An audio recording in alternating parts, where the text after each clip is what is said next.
স্বামী মারা যাবার পর শ্বশুরবাড়ির লোকেদের অত্যাচার সহ্য করতে না পেরে একজন সুন্দরী মা তার ছেলেকে সাথে নিয়ে শহরে একটি ফ্ল্যাট নিয়ে থাকতে শুরু করে। এইভাবে দীর্ঘদিন দুজন বাসায় থাকতে থাকতে তারা একটি অন্যরকম সম্পর্কে জড়িয়ে পড়ে। পুরোটা শুনলে বুঝতে পারবে বন্ধুরা।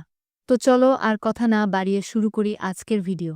আমার নাম শাহিনুর বেগম। আমার বয়স 40। আমি দেখতে সাদা ফর্সা এবং আমার দেহের গঠনও খুব সুন্দর।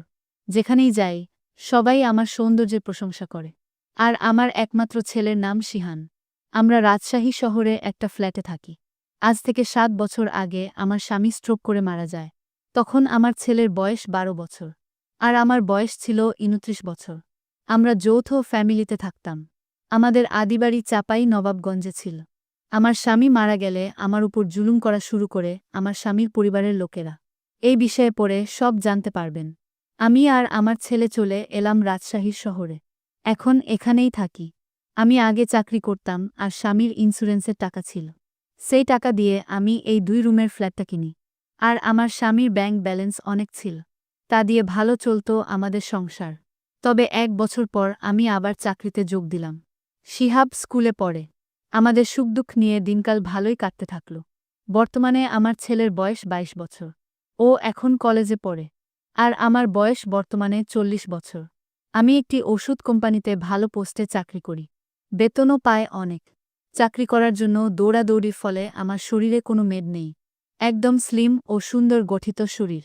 ছেলেকে আমি ভীষণ যত্ন করি ও ভালোবাসি। বিশেষ করে ওর বাবা মারা যাওয়ার পর দুজন দুজনকে আঁকড়ে ধরে বেঁচে আছি। আমি রোজ সকালে উঠে ওর রুমে যেতাম। ও যেদিন থেকে একা ঘুমানো শুরু করল, আমি তখন থেকে সকালে উঠে দেখতে যেতাম ও ঠিক আছে নাকি। খুব কেয়ার করি আমি ওর।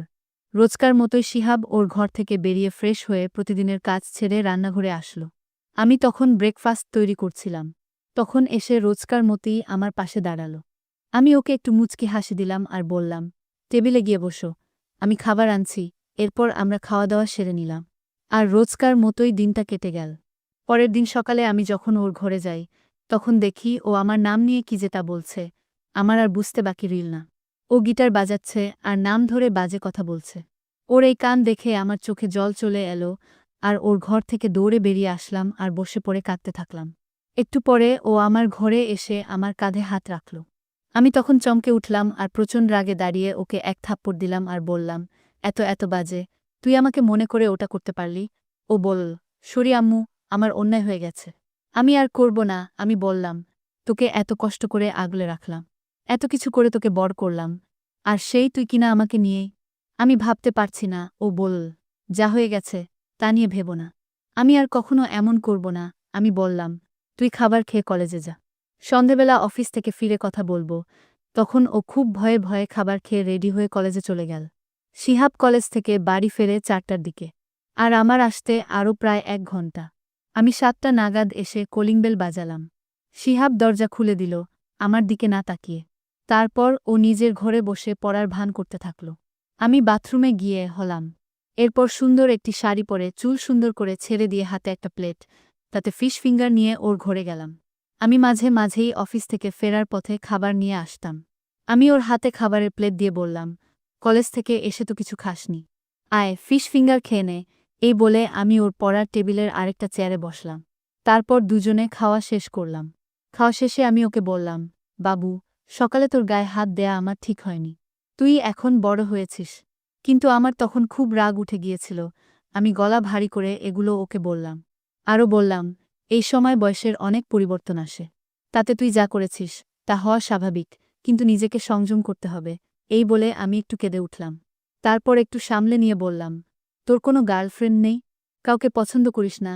ও একটু লজ্জা পেয়ে বলল, না। আমি ওকে অল্প হাসির ভান করে জিজ্ঞেস করলাম, কেন? তোর কলেজে কোনো সুন্দরী মেয়ে নেই?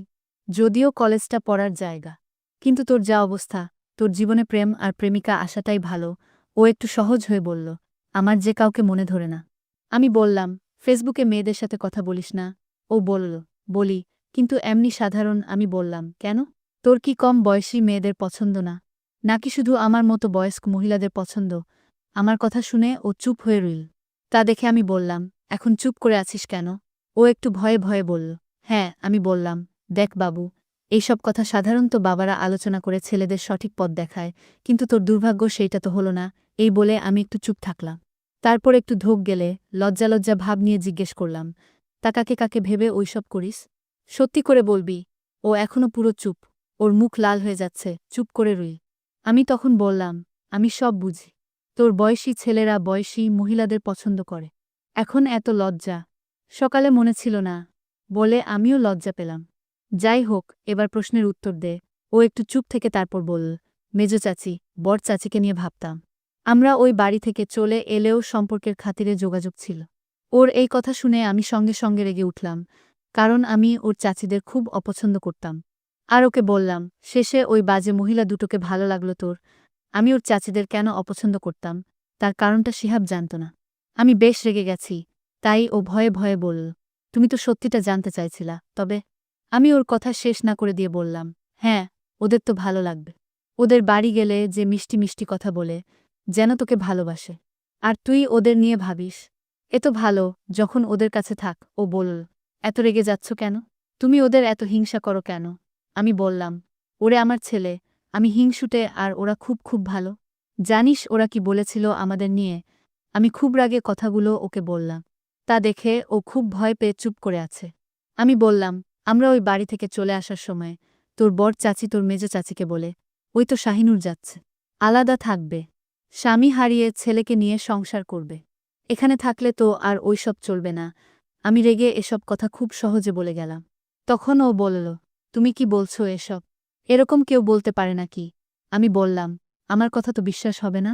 ওরা তো তোর পছন্দের নারী।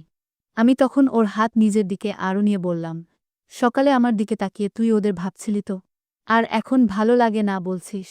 আমি তোকে কষ্ট করে বড় করলাম, নিজে রাতের পর রাত একা পার করলাম। আর সেই তুই ওদের নিয়ে ভাবিস? এই বলে আমি কেঁদে দিলাম। তখন ও বলল, আমি একমাত্র তোমাকে ভালোবাসি। ওদের কথা ভাবি না, শুধু তোমাকে ভাবি। তুমি আমার সব। আমি বললাম, মিথ্যা বলিস।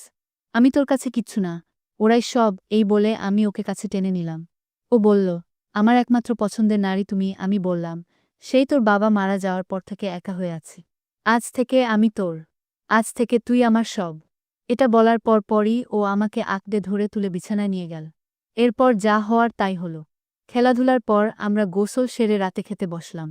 অর্ডার করে রাজশাহীর ফেমাস কালাভুনা, আরবি আর বিরিয়ানি এনে খেলাম। দুজনের জীবনে এখন আর কোনো কষ্ট নেই। এরপর থেকে আমরা পুরো দমে সংসার করা শুরু করলাম। বন্ধুরা, পুরো গল্পটা শোনার জন্য ধন্যবাদ। গল্পটি আপনাদের কেমন লাগলো অবশ্যই কমেন্টে জানাবেন। ভালো লাগলে একটা লাইক দেবেন। আর এই রকম আরও গল্প শোনার জন্য চ্যানেলটি সাবস্ক্রাইব করতে ভুলবেন না। দেখা হবে পরের কোনো গল্পে। ভালো থাকবেন।